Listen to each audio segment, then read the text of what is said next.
Bueno, ya estamos en la sección de recomendaciones, recomendación literaria el día de hoy y nos encontramos con la guapísima Jackie Zúñiga. ¿Cómo estás, Jackie? Muy bien, gracias. ¿Qué tema nos traes el día de hoy, Jackie? ¿De qué vamos a platicar?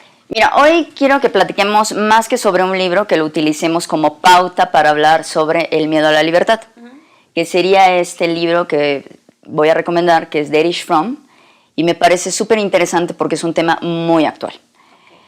Él lo escribe durante una época muy prolífica, que es durante el nazismo, que dado esta circunstancia de legitimizar, asesinar a muchísimas personas a través de sistemas lógicos muy, muy raros, él se pregunta, bueno, ¿por qué sucede todo esto, no? Él era judío, alemán, entonces comienza a preguntarse y descubre que hay mecanismos muy fuertes que siempre van a estar guiando al humano. Uno de ellos, el basiquísimo, es el miedo. Y él dice, o el otro sería el narcisismo, pero enfocándonos al miedo a la libertad es porque no puede haber un vacío en los sistemas que se manejan.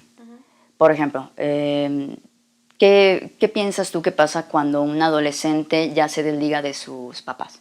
Tal vez puede sentirse en esa etapa un poco vulnerable, ¿no? De ya no tener a lo mejor la guía o el respaldo del papá. Tiene que ser ya autosuficiente moralmente y tal puede ser que sea difícil. Yo también creo que es muy difícil porque tenemos un sistema, pero en la mayoría de las ocasiones no nos enseñan a pensar.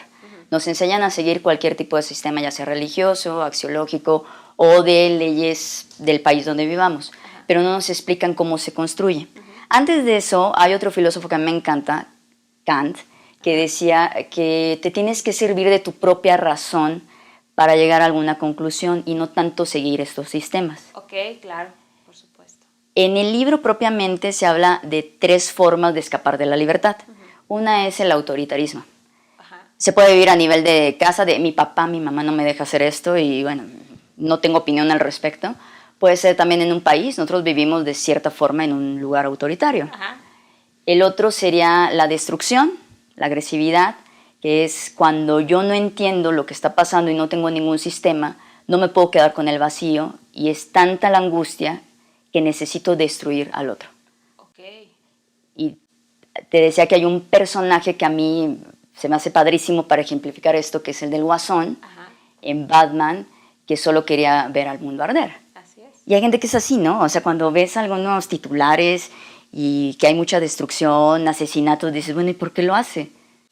El morbo, ¿no? El morbo que siempre existe, que parecería que es natural en el ser humano, que exista ese morbo.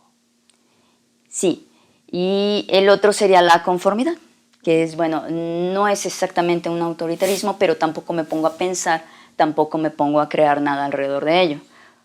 Porque siempre crear un sistema implicaría que yo tenga que pensar y que además tenga que tirar alguno de mis tótems. Por ejemplo, no sé, mi papá siempre me dijo que tal cosa estaba bien. Y yo, como amo a mi papá y siento que hay una contradicción, mejor ya no pienso al respecto, mejor me sigo con él y esa sería mi forma de conformidad. Claro, por supuesto. Les comentaba que como es un tema, hay otros libros que nos pueden ilustrar muchísimo esto. Les decía, este libro, El hombre en busca de sentido de Viktor Frankl, también se escribió durante el nazismo. Hay una película que retoma uno de sus conceptos más geniales para mí, que es la libertad suprema. Este libro es muy aburrido, no se lo recomiendo que lo lean tanto, pero es muy interesante, muy difícil de leer, porque como no es un libro dramático, habla de todas las miserias que sucedían en un campo de concentración. Y es tanto que se convierte en algo muy, muy aburrido.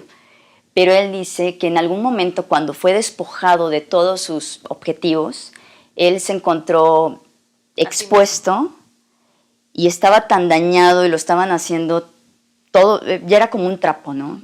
Era como un objeto y que en ese momento encontró su libertad mayor que nadie te la puede quitar. Claro. Que sería esta libertad de pensar, de sentir, que sería la libertad positiva de la que habla Erich Fromm en este libro. A la libertad. Bueno, pues ahí está la recomendación del día de hoy, nuestra querida Jackie. Síganla por favor por sus redes sociales, cualquier consulta, un mensajito o bueno, si quieren alguna otra recomendación, ahí están en pantalla sus redes sociales. Muchísimas gracias, Jackie. Gracias a ti por la invitación. Y seguimos.